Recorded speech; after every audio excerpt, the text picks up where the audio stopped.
Assalamualaikum warahmatullahi wabarakatuh. Perkenalkan, nama saya Sahidah, NPM 1731068 dari kelas Manajemen Pemasaran Pagi. Saya akan menjelaskan tentang definisi pasar bisnis. Definisi pasar bisnis ialah semua organisasi yang membeli barang dan jasa yang dipergunakan dalam memproduksi suatu produk atau dengan tujuan dijual kembali, maupun diberikan sewa kepada pihak lain dengan mengambil keuntungan. Yang kedua ialah perbedaan pasar bisnis dengan pasar konsumen. Pasar bisnis merupakan semua organisasi yang membeli barang dan jasa untuk dipergunakan dalam memproduksi produk dengan tujuan dijual kembali agar mendapatkan keuntungan. Nah, otomatis dari sini kita bisa tahu bahwa pasar bisnis itu membeli suatu produk untuk dijual kembali, bukan untuk digunakan secara langsung. Sedangkan pasar konsumen ialah sekelompok pembeli yang membeli barang untuk konsumsi sendiri, bukan untuk dijual atau diproses, ada proses lanjutan. Dan bisa juga disebut dengan yang bisnis.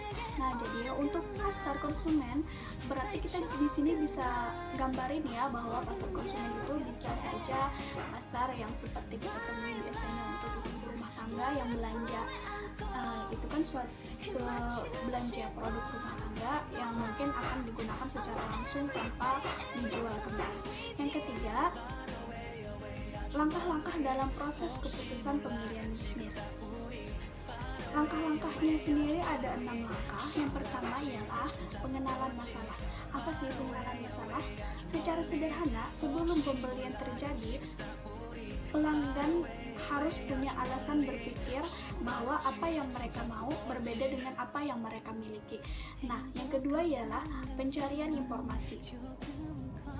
Ketika pelanggan mengenal masalah yang mereka miliki, lalu mereka mulai mencari informasi karena mereka ingin mendapatkan solusi dari masalah yang mereka miliki.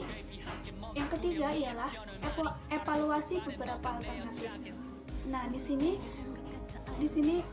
pada tahap ini pelanggan ingin memastikan bahwa mereka telah benar-benar melakukan pencarian secara serius. Dan yang selanjutnya ialah keputusan untuk membeli. Nah, ini adalah tahap pertengahan bagi pelanggan karena mereka sudah mengeksplor banyak opsi dan membandingkan. Nah, maksudnya mengeksplor dan membandingkan di sini ialah mereka sudah mencari ke berbagai produsen lainnya barang ataupun jasa yang mereka butuhkan dan mereka membandingkan antara yang satu dengan yang lainnya, yang mana di situ mereka membandingkan mana yang lebih cocok atau lebih bagus menurut mereka yang akan mereka pilih. Yang selanjutnya ialah pembelian. Di tahap ini kebutuhan, pencarian, dan keputusan telah dilakukan. Namun kadang di tahap ini pun kemungkinan pelanggan tidak jadi membeli bisa saja terjadi karena ada faktor tertentu. Kemungkinan karena mereka tidak cocok atau tidak sesuai, bisa jadi mereka akan membatalkan pembelian itu sendiri. Dan yang selanjutnya ialah evaluasi pasca pembelian. Nah, ini yang paling penting. Bahkan di tahap terakhir pun pembeli akan masuk dalam masa evaluasi. Apabila mereka menganggap semua proses memuaskan atau tidak. Maksudnya, seandainya mereka merasa puas dengan produk atau jasa yang kita tawarkan, mereka merasa puas dengan produk atau jasa yang mereka dapatkan, mungkin mereka akan kembali lagi dan membeli lagi. Sedangkan jika seandainya di masa evaluasi tersebut mereka merasa tidak puas dengan produk atau jasa yang telah mereka dapatkan, mungkin mereka akan berpindah ke lain hati. Jadi kepuasan pelanggan itu sangat-sangat perlu.